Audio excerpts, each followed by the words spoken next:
Karibu mpendwa msikilizaji na mfuatiliaji wa St. Gaspar Media katika kipindi cha tafakari ya Injili ya siku. Leo Jumanne, Oktava ya Pasaka.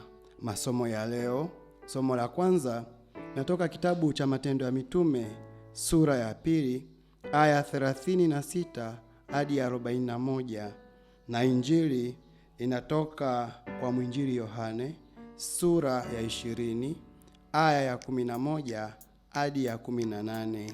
Karibu tusikilize Injili.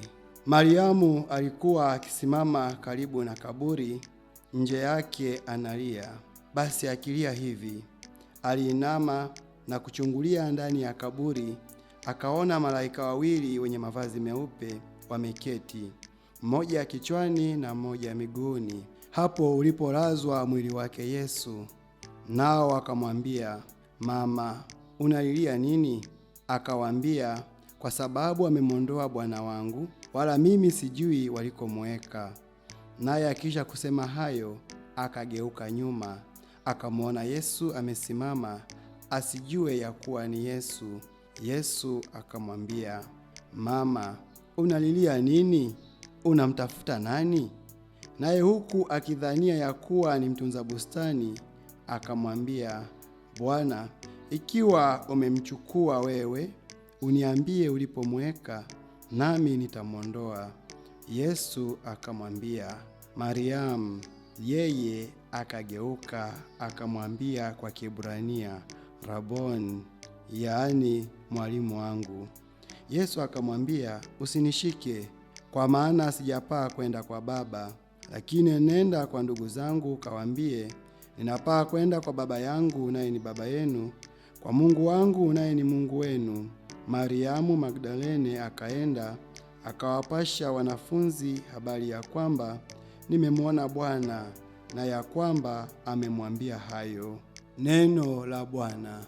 Sifa kwako Kristo.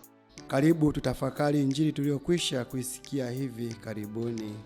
Leo tunaalikwa kutafakari juu ya Yesu anabadilisha huzuni zetu kuwa furaha. Ni kawaida kuwaona watu wakiomboleza na kulia kutokana na kifo cha mpendwa wao, hasa wanapokumbuka walivyohusiana vizuri, alivyogusa na kubadilisha maisha yao. Sasa hayupo.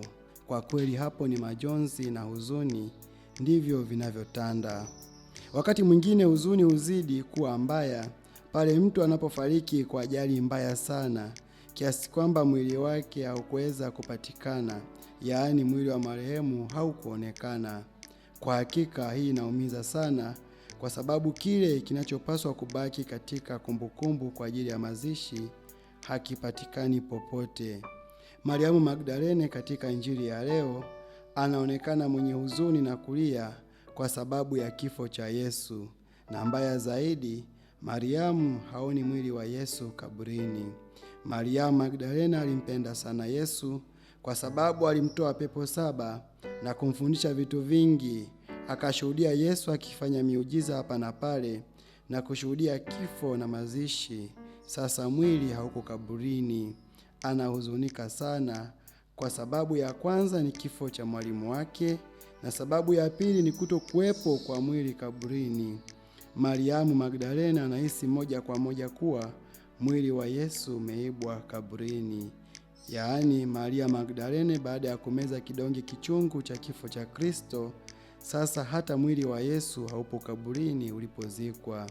Kwa sababu hiyo alibaki nje karibu na kaburi akilia, kwa maana hakujua wapi walikuwa wameweka mwili wa Yesu.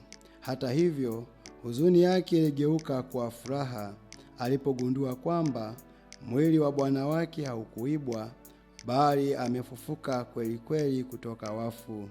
Baada ya kumwona Kristo aliyefufuka, akawa misionari wa kwanza kama Yohane anavyotuambia. Basi Mariamu Magdalena akaenda akawapasha wanafunzi habari kwamba amemwona Bwana na kwamba amemwambia haya. Wapendwa, huenda tumelia na kuhuzunika hivi karibuni kutokana na vifo vya wapendwa wetu, kwa kuona miili ya wapendwa wetu ikizikwa kama Mariamu Magdalena alivyoshuhudia Yesu akizikwa. au sintofahamu ya kutokujua wako wapi wapendwa wetu, kama Mariamu Magdalene alivyokuta kaburi wazi asijue Yesu yuko wapi. Huenda tumeomboleza kifo cha rafiki au mwanafamilia aliyefariki kutokana na ugonjwa au ajali au vinginevyo. Hata hivyo, Mtakatifu Paulo mtume anashauri katika waraka wake wa kwanza kwa Wathesalonike, anasema, lakini ndugu, hatutaki msijue habari zao waliolala mauti, msije mkahuzunika kama na wengine wasio na matumaini.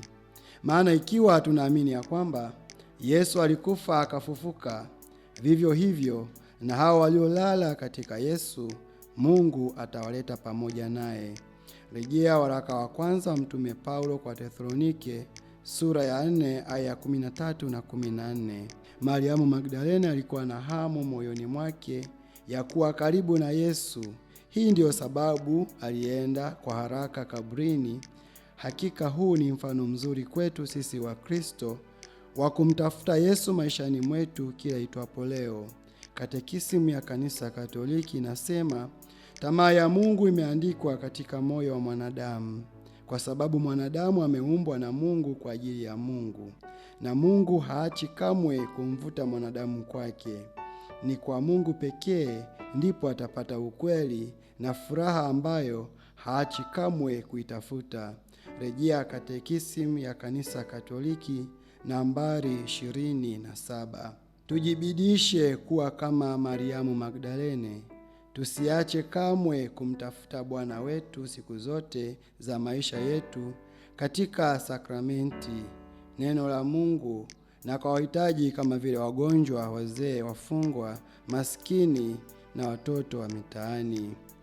Mariamu Magdalene ni mtume wa mitume kwa sababu alikuwa wa kwanza kushuhudia kaburi likiwa wazi, wa kwanza kumuona Kristo mfufuka, na wa kwanza kuambia mitume kuhusu ufufuo wake Yesu.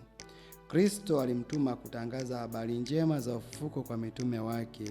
Nenda kwa ndugu zangu ukawaambie. Tunaweza kujiuliza, ikiwa tumesherehekea ufufuko wa Bwana wetu Yesu Kristo na tunaamini kwamba Yesu alifufuka kweli kweli, je, tumewashirikishaje wengine habari hii njema kwa maneno na matendo yetu, wale wanaotuzunguka?